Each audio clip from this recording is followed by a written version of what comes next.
Election అప్డేట్స్ను అందరికంటే ముందుగానే తెలుసుకోవాలంటే ఈరోజే ఆర్టీవీ లైవ్ యాప్ని మీ మొబైల్లో డౌన్లోడ్ చేసుకోండి.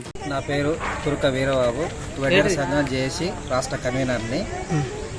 గతంలో మన ములుగు జిల్లాని సమ్మక్క సారలమ్మ జిల్లాగా ఏర్పాటు చేస్తామన్నారు, తర్వాత చేయలేదు.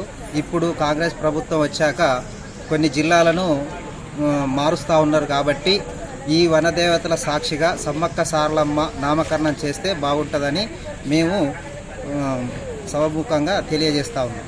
సంతోషకరమైన విషయం. మా జాతి మొదటి బిడ్డ సర్దార్ సర్వాయి పాపన పేరు జనం జిల్లా పెడతానడం చాలా గర్వించదగ్గ విషయం. నేను గౌడ ముద్దు బిడ్డగా కూడా చాలా గర్విస్తున్నాను. రేవంత్ రెడ్డి గారికి ప్రత్యేకంగా ఉద్యమం. అదేవిధంగా హన్మకొండ జిల్లాకు కానీ ఇంకా ఏ జిల్లాకైనా పివి నరసింహరావు పేరు పెట్టే అవకాశం ఉంది. అదే దేశానికి ప్రధాని కాబట్టి, చాలా తెలంగాణలో దేశం ప్రధాని కాబట్టి పివి నరసింహరావు పేరు పెట్టడం కూడా చాలా చాలా గర్వించదు. అదేవిధంగా ములుగు జిల్లాకు సమ్మక్క సారక్క నామకరణం చేస్తామని గతంలో బీఆర్ఎస్ ప్రభుత్వం మోసం చేసింది. ఎందుకంటే ఇతర జిల్లాలకు దేవతల పేర్లు పెట్టింది. గద్వాలకు జోగులమ్మ అన్నది, కొత్తగూడెంకు భద్రాద్రి అన్నది, సిరిసిలకు వెంబడరాజన్ అన్నది, గోరుకు యాదాద్రి పేరు పెట్టింది.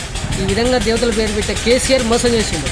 ములుగు జిల్లాకు సమ్మక్క సారక్క నామకరణం చేస్తానని హామీ ఇచ్చింది, ఇచ్చిన హామీని అమలు చేయలేదు. ములుగు జిల్లా చేసిండు. ములుగు జిల్లా కూడా ఉద్యమాల పోరాట ఫలితంగానే సాధించుకున్నారు. ఈ ఉద్యమాల ములుగు జిల్లా ఉద్యమం సీతక్క, ఇప్పుడున్న ప్రజలు మంత్రి సీతక్క కూడా ఉద్యమం పాల్గొన్నారు. సీతక్క కూడా ప్రముఖ పాత్ర పోషించిన ములుగు జిల్లా ఉద్యమం. ములుగు జిల్లా ఉద్యమం పోరాట ఫలితమే ఉద్యమం. ఈ ములుగు జిల్లా ఉద్యమానికి బహిరంగ సభకు రేవంత్ రెడ్డి గారు కూడా ముఖ్య అతిథిగా వచ్చింది. రేవంత్ రెడ్డి గారు ముఖ్యమంత్రిగా ఉన్నారు. ములుగు జిల్లా కూడా రేవంత్ రెడ్డి గారు కూడా ముఖ్యమంత్రి గారు ప్రజల ముఖ్యమంత్రి ప్రముఖ పాత్ర పోషించింది.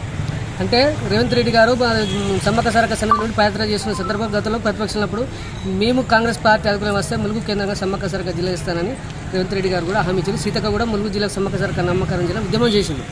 కాబట్టి ఇతర జిల్లాలకు పేర్లు అంటున్నారు కాబట్టి తప్పకుండా కాంగ్రెస్ ప్రభుత్వం ముఖ్యమంత్రి రేవంత్ రెడ్డి గారు మంత్రి సీతక్క గారి ఆధ్వర్యంలో ములుగు జిల్లాకు సమ్మక్క సారక్క నామకరణం చేస్తారని ఆశిస్తున్నాను. ఎందుకంటే నేనే స్వయంగా బహిరంగ సభకు రేవంత్ రెడ్డి గారిని ఆహ్వానించిన. రేవంత్ రెడ్డి గారు ములుగు బహిరంగ సభకు వచ్చాడు.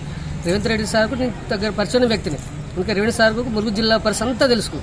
కాబట్టి సీతక్క మంత్రివర్యులు రేవంత్ రెడ్డి గారి ఆధ్వర్యంలో ములుగు జిల్లాకు సమ్మక్క సారక్క నామకరణం కూడా చేస్తారని ఆశిస్తున్నాను. ఎందుకంటే జనాలకు సర్దార్ పాపన పేరు పివి నరసింహరావు ఇతర జిల్లాలు పెడుతున్నారు. దాంతోపాటుగా ములుగు జిల్లాకు సమ్మక్క సారక్క నామకరణం చేస్తారని ఆశిస్తున్నాను. మరిన్ని వీడియోస్ కోసం ఛానల్ ని సబ్స్క్రైబ్ చేయండి. లేటెస్ట్ అప్డేట్స్ కోసం వాట్సాప్ ఛానల్ ని ఫాలో చేయండి. అండ్ లింక్ డిస్క్రిప్షన్ లో ఉంది.